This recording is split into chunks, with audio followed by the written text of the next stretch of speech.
आज हमें इंजित कुमार हमारे साथ छोड़कर चले गए। पर्वतमा आज भाई जगूर जंगल में अकेला हूँ। चाचा जी को मैं क्या मुंह दिखाऊंगा?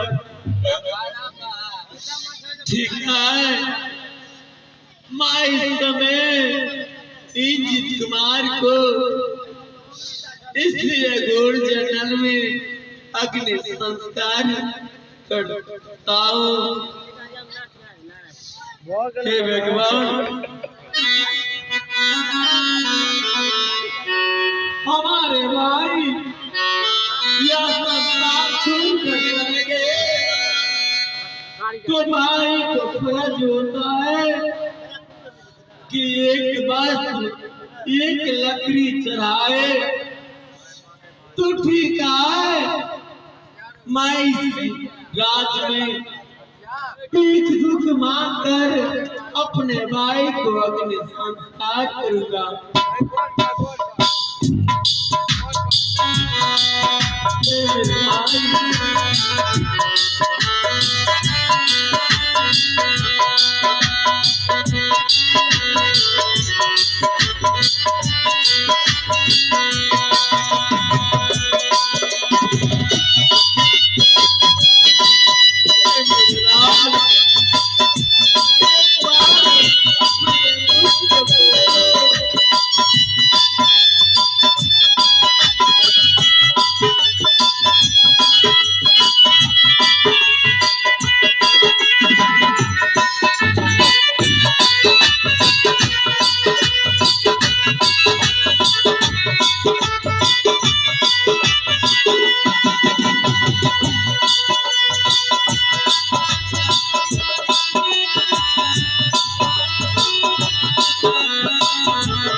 एक बार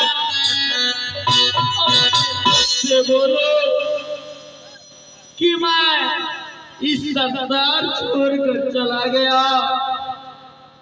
बोलो मेरे भाई, क्या सचमुच तुम्हें तुम हमें छोड़कर चले गए क्या मेरे भाई?